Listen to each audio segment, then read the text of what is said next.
Lisa.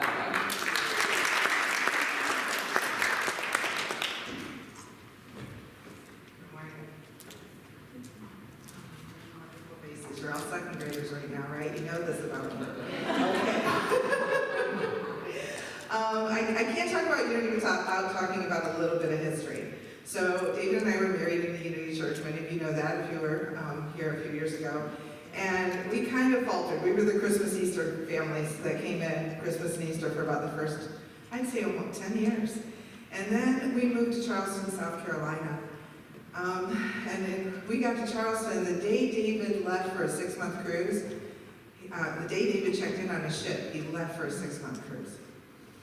And it was our first, I'm in a new city with a couple kids and trying to make my way. And I got involved with the Unity in Charleston, a small church. I had moved from the big church up in Detroit to a small church, or in Warren, Michigan, to the small church in Charleston.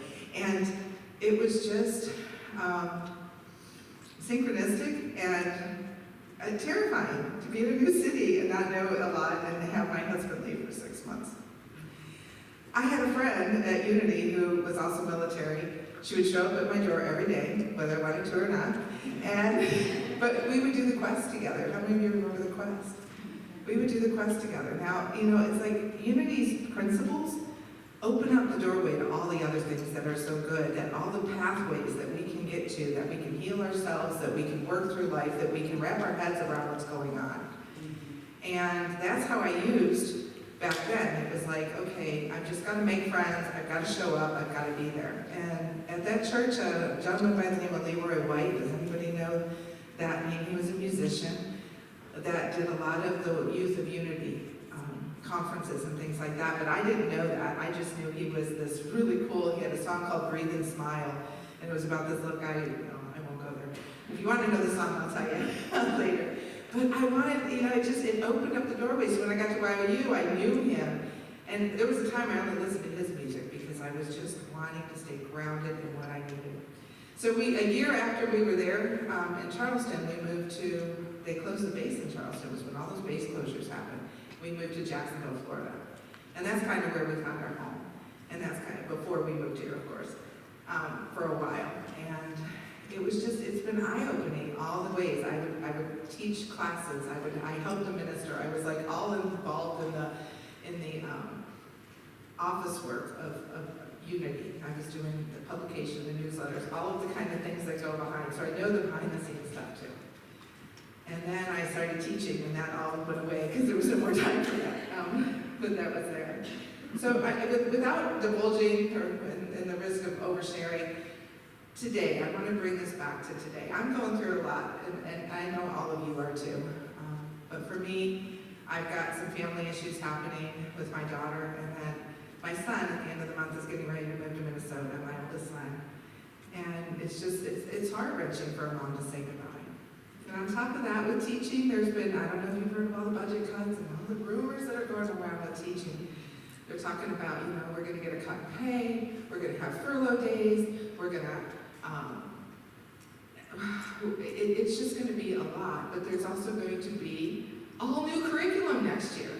So I've got a new curriculum for reading, for math, or for science, and for social studies. So I'll be like a new teacher, but I won't be alone, will I?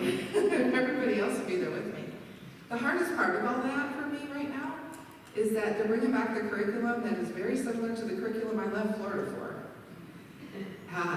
It's followed me, guys. I don't know why, but it is. I must have a lesson to learn with it, right? So I have to go back to, there's two things that I think about with all of this. I think about the circle of what I can control and the circle of what I can't control, and staying in the focus of what I can control. I can't control how the district has decided to do all this. I can't control my son moving away. I can't control if my daughter wants to pay attention to me or not. But I can control who I am and who I should up to be, and what I want to do. And so that's part of being here for you. Reverend Terry reminded me of that last week when we did our class in the back, because it was, thinking about your pain of your childhood and some of the things that you've gone through and how it's led you to be where you are now, and what you can do with that in order to help the people around you. And the pain from childhood was abandonment. And now, of course, all those abandonment issues are coming up with my son moving and my daughter not here. And now, but the thing is that means I get to show up for you guys every Sunday and for our children, right? Because that's where I'm at, and that's what I choose to be. I'm not going to go stay home and just, wallow.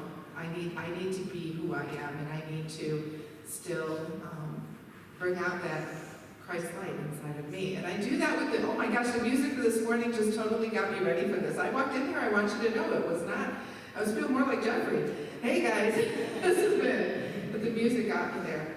So back to all the things going on. Of course, I'm writing about that because I do a little Julia Cameron, an artist's way. I don't know if you know that I followed her. She's a unity person. You see that later in her books. And she's got this wonderful book. I think I've talked about it before, Prayers to the Great Creator. And so in my writing, I was writing all those things going, how am I going to handle all this? What am I going to do? How is this going to work? I just don't understand. And just trying to process. And I open up to the Lord continually creates, sustains, and absorbs all. He performs all tasks. By Swami. And I don't know how to say that other name. But she says, Spirit is all pervasive. Absolutely nothing exists beyond its healing reach. As I move forward through difficult change, Spirit goes before me, preparing a path for me to follow. In Spirit's hands, all change is beneficial. All change works towards the good. There is no problem too small or too large for Spirit to heal and transform. Every detail of my life is relevant to Spirit. Every detail of my life is relevant to Spirit. There is nothing that I face that I must face alone. In all times of difficulty and discomfort, I turn to Spirit for aid and sustenance.